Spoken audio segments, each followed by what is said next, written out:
की मुंबईच्या रस्त्यांवरती भारतीय जनता पार्टीच्या कार्यकर्त्यांकडून नेत्यांकडून आंदोलन करण्यात आलं आणि एका महिलेला जिला स्वतःच्या मुलाला आणायसाठी कुठेतरी शाळेत जायचं आहे कारण ती 1 तास उन्हामध्ये मुंबईच्या त्या वरळीच्या रस्त्यांवरती ताटकळत उभी होती आणि कदाचित तिचं लेकरू तिथं वाट बघत असेल आणि त्यामुळं ती बोलत होती. याच सदावर्तेंची मुलगी मीडिया समोर येते आणि भाषा करते, पोलीस स्टेशन मध्ये जाऊन तक्रार दाखल करते. मग अशा परिस्थितीमध्ये तुम्ही लोकांच्या विरोधात केसेस दाखल करणार आहात की गुणरत्न सदावर्ते तुम्ही कराल ते गोजीरवाणं आणि इतरांनी केलं तर लाजीरवाणं म्हणायचं का?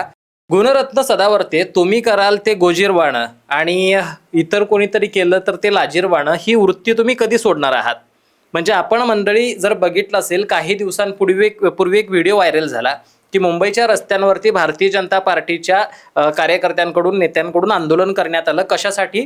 तर महिला विधेयक जे काही होतं त्या संदर्भात काँग्रेसच्या मुळे ते नामंजूर झालं असं सो कॉल्ड भाजपच्या नेत्यांना काही वाटत होतं आणि त्यामुळे त्यांनी स्वतःचं सरकार असताना स्वतःची सत्ता असताना सुद्धा आंदोलन केलं आणि एका महिलेला जिला स्वतःच्या मुलाला आणायसाठी कुठेतरी शाळेत जायचं आहे आणि 1 तास वाट बघून संताप अनावर झाल्यानंतर ज्यावेळेला महिला रस्त्यावरती येऊन मग तो समोरचा कुठला नेता असो, कार्यकर्ता असो, पोलीस अधिकारी असो, त्यांना जाब विचारत होती आणि कदाचित तो तिचा अधिकार होता कारण ती 1 तास उन्हामध्ये मुंबईच्या त्या वरळीच्या रस्त्यांवरती ताटकळत उभी होती आणि कदाचित तिचं लेकरू तिथं वाट बघत असेल आणि त्यामुळं ती बोलत होती. तर त्या संदर्भात याच सदावर्तेंची मुलगी मीडिया समोर येते आणि भाषा करते, पोलीस स्टेशनमध्ये जाऊन तक्रार दाखल करते आणि ह्या सगळ्या महिलेवरती केस टाकण्याच्या संदर्भातली भाषा करताना दिसायला लागते.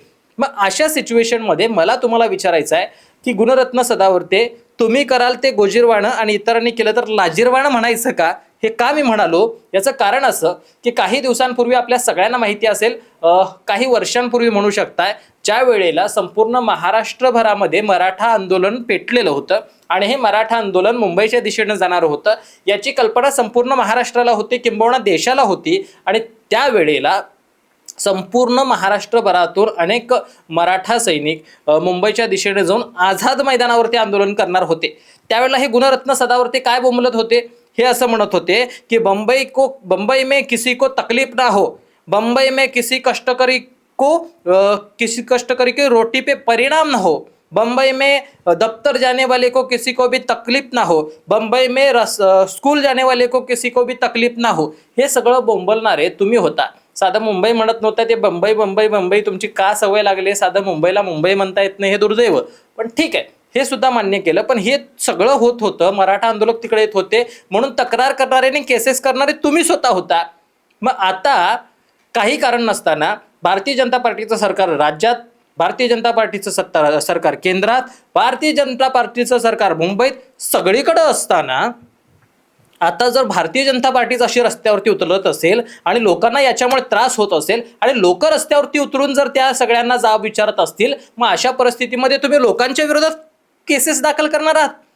म्हणजे तुमच्या मुलगीला जरा तरी कळलं पाहिजे. आणि म्हणूनच की काय, बार काउन्सिलकडे आता तक्रार करण्यात आलेली आहे. ॲडव्होकेट गौरव काकडे यांनी बार काउन्सिलकडे तक्रार केलेली आहे की अशा पद्धतीनं हे कारण नसताना सर्वसामान्य लोकांवरती केसेस दाखल केल्या जात आहेत जे कायद्याच्या चौकटीत बसत नाहीत. म्हणून ह्या ज्या त्यांच्या सदावर्तेंच्या मुलगी आहेत जैन सदावर्ते यांच्यावरती अशा पद्धतीची तक्रार कायद्याचा गैरवापर करत असल्याच्या संदर्भात बार काउन्सिलकडे करण्याचं काम हे ॲडव्होकेट गौरव काकडे यांनी केलेलं आहे. म्हणजे आपण सगळेजण बघतोय गेल्या काही काळामध्ये ज्या पद्धतीनं राज्याचा कारभार चाललाय, देशाचा कारभार चाललाय, अत्यंत विदारक पद्धतीनं सगळं सुरू आहे. म्हणजे ज्या वेळेला मराठीचा मुद्दा येतो त्यावेळेला हे सदावर्ते कुठेतरी हिंदी भाषिकांच्या बाजूने उभे राहतात. ज्या वेळेला एखाद्या आंदोलनाचा मुद्दा येतो त्यावेळेला हे सदावर्ते कुठेतरी त्या भाजपच्या बाजूने उभं राहतात. ज्या वेळेला इथले सर्वसामान्य लोकांना त्रास होतो त्यावेळेला यांची मुलगी कुठेतरी लोकांच्या विरोधातच बोलायला लागते. म्हणजे चाललंय काय? तुम्हाला नेमकं कशासाठी ठेवलंय हा प्रश्न माझ्या मनासमोर निर्माण होतो.